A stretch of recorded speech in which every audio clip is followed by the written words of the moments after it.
réaction. La deuxième fois, le 18 avril, le jour de la Saint-Parfait. Vous pouvez vérifier hein, dans le calendrier, la Saint-Parfait, c'est le 18 avril. Avant, on n'avait pas de saint. C'est un jour, le premier adjoint qui a voulu se donner un rôle de la première importance, qui est arrivé en disant « il nous faut un saint ». Toutes les communes ont un saint. Vous voyez, Saint-Quentin, Saint-Geniès, j'en passe et d'autres. Un saint, on vient l'adorer, on vient le prier, on vient le vénérer, on vient toucher ses reliques.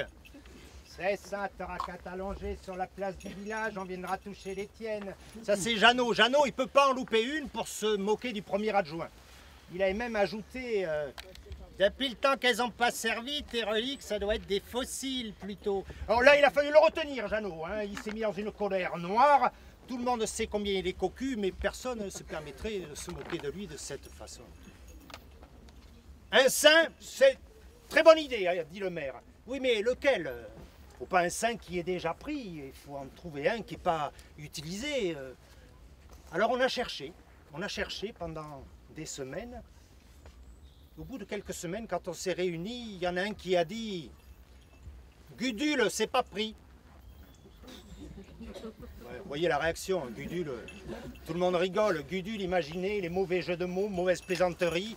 À la Saint-Gudule, montre ton cul, enfin j'en sais rien, on trouve d'autres.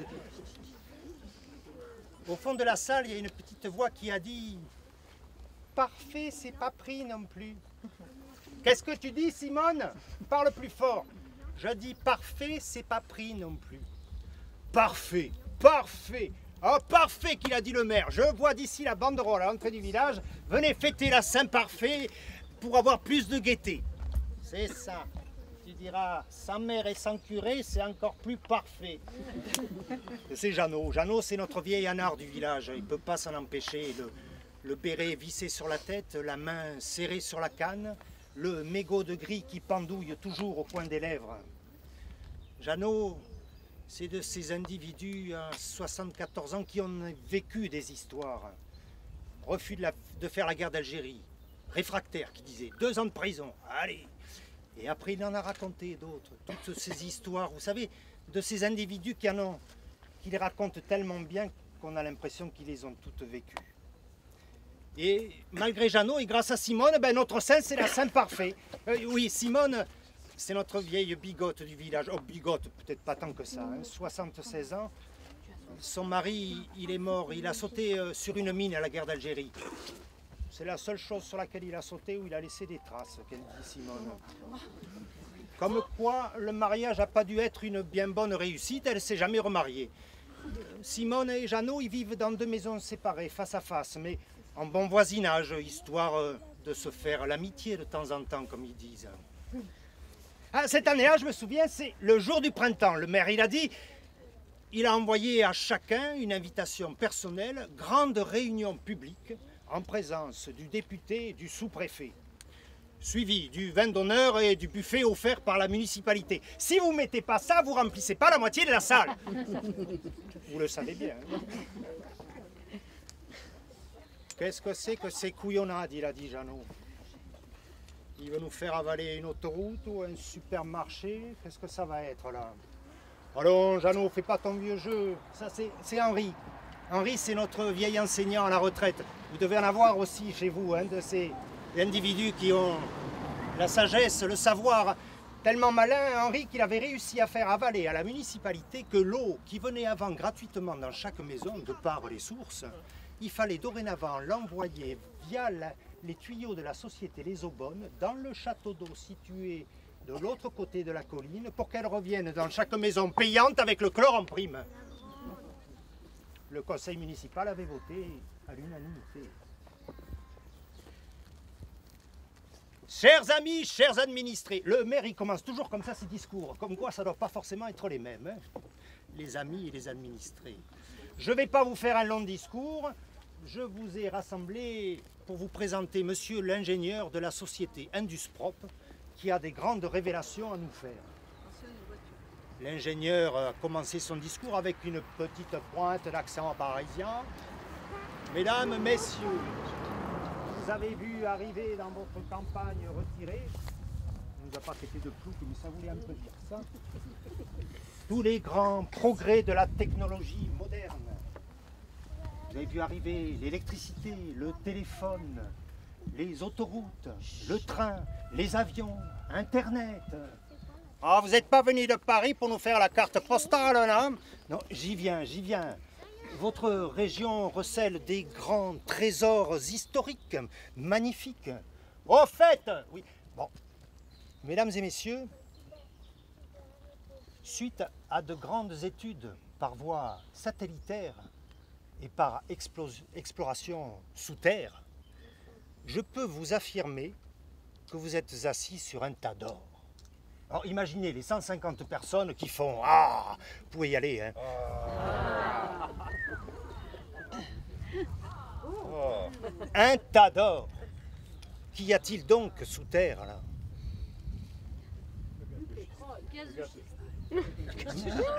Monsieur est perspicace à ce que je vois. Oui, mesdames et messieurs, vous avez sous terre un gaz d'un pouvoir calorifique jamais rencontré ailleurs, inestimable. Grâce à ce gaz, votre commune peut enfin trouver un nouvel élan et être au rang des grandes municipalités du XXIe siècle. Ouais. Le moins qu'on puisse dire, c'est que dans l'assistance, il y a les pour et il y a les contre. Ça a pas mal discuté. Mais bon, à la fin de la séance, évidemment, l'apéro, le buffet, tout le monde se réconcilie. La municipalité a accepté de faire un premier forage d'exploration expérimentale, comme ils disent. Ça n'a pas traîné. Quelques semaines plus tard, des gros camions sont arrivés, chargés de gros matériel, installant des gros tuyaux qui descendaient à la rivière, remontant au derrick qui a été monté juste en dessous du cimetière. Vous le voyez là-bas, en dessous de la place, là, tout près de la place. Et quelques semaines plus tard, un jour, en fin d'après-midi, on voit en haut du derrick une petite flamme jaune. Le gaz est là. Magnifique. Mesdames et messieurs, si un jour ça vous arrive, ceci, méfiez-vous de l'enthousiasme du premier jour. 3 événements sont venus entacher cet enthousiasme. Le premier, quelques jours plus tard, en fin d'après-midi, c'était une après-midi assez chaude, un peu comme aujourd'hui. Nous étions un certain nombre sur la place du village, en train de siroter un Xème apéro, quand soudain, la fontaine qui coule au milieu du village, au milieu de la place, l'eau s'est mise à jaillir à des mètres en hauteur, tout d'un coup, à des dizaines de mètres, puis soudain plus rien. 2 minutes plus tard, environ, l'eau se remet à couler normalement. On se dépêche d'aller alerter le maire de ce qui s'est passé. Celui-ci appelle les ingénieurs. L'ingénieur essaye de rassurer tant bien que mal la population. Il s'agit juste d'une interaction entre la canalisation d'eau et la nappe de gaz qui passe à côté, mais sans gravité, puisque vous voyez que l'eau s'est remise à couler normalement. Autre événement, le lendemain matin, Jeannot va pour prendre sa douche. Il se déshabille et Jeannot, il a ce réflexe stupide de vouloir toujours rallumer son mégot de gris en permanence qui pend au coin des lèvres. Et en rallumant son mégot de gris, il ouvre l'eau de la douche. Au même moment, une flamme sort de la pomme de douche et vient lui cramer les poils de la partie la plus intime. Jeannot, il a le réflexe salutaire de fermer l'eau aussitôt, ce qui arrête la flamme. Mais son peignoir se précipite chez Simone dans la maison en face et lui montre les dégâts. Celle-ci ne peut s'empêcher de rire, l'objet faisant plutôt penser à un coup d'un poulet que l'on vient de saigner. Alors Simone ne rigole pas, c'est pas drôle, tu vois bien que c'est grave. La rumeur fait le tour du village. En effet, Jeannot a été cramé à cause du gaz. L'après-midi même, on a dans notre village une espèce de prophète illuminé. Vous en avez peut-être aussi chez vous, on en trouve souvent dans la campagne comme ça. Il s'agit de Ernest du Brancard de la Carriole de la Tour Penchée, autre lieu découvert à marée basse par fort coefficient. De ces vieilles familles nobles où il y a tellement eu de mariages consanguins que l'on trouve quelques traces quand même de mauvaises connexions dans les derniers descendants. Je vais l'appeler Dubranc, que ça sera plus court. Il vient régulièrement nous faire ses prophéties qui, fort heureusement, ne se révèlent jamais. Ce jour-là, il est monté en haut du clocher du village. On ne sait trop comment. D'habitude, la porte reste toujours fermée à clé. Et depuis le haut du clocher, avec sa grande chemise blanche qui pend jusqu'en dessous des genoux et son bâton, il harangue la foule. Vous avez voulu jouer avec le feu, à la Saint-Parfait, vous serez cramé. La Saint-Parfait, c'est le lendemain. Oh, on ne tient pas compte de Dubranc, mais quand même, une petite appréhension. Le lendemain, la fête du village se déroule bien, comme d'habitude. Élection de la reine, ça fait 10 ans qu'on élit la même, on n'en trouve pas d'autre. Suivi du banquet traditionnel, du bal populaire et du fameux feu d'artifice que l'on vient voir à des dizaines de kilomètres à la ronde. À la fin du feu d'artifice, il y en a un qui s'écrie « Hé, regardez, il y a Dubranc là-haut sur le château d'eau avec une torche !» Au même moment qu'il dit ça, le château d'eau s'embrase, explose, projetant Dubranc dans les airs, on n'a jamais retrouvé sa trace. La flamme suit la canalisation d'eau qui descend de la colline, remonte de l'autre côté de la colline, arrive sur la fontaine au milieu de la place du village, qui s'embrase elle aussi. Tout le monde applaudit, pensant qu'il s'agit du fameux final du feu d'artifice. « Mais arrêtez, vous allez voir, on va tous cramer !» dit le maire.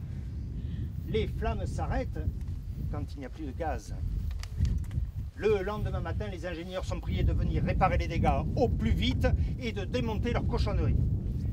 Depuis ce jour-là, tous les ans, à la Saint-Parfait, le maire, le conseil municipal en tête, suivi d'une partie de la population, entonne cette petite chanson. Une giornata est arriva, un gran musiplo inzenu. Une giornata est arriva, un gran musiplo inzenu. O fai petare la rira la riretto, o fai petare il mondo, o fai petare il mondo.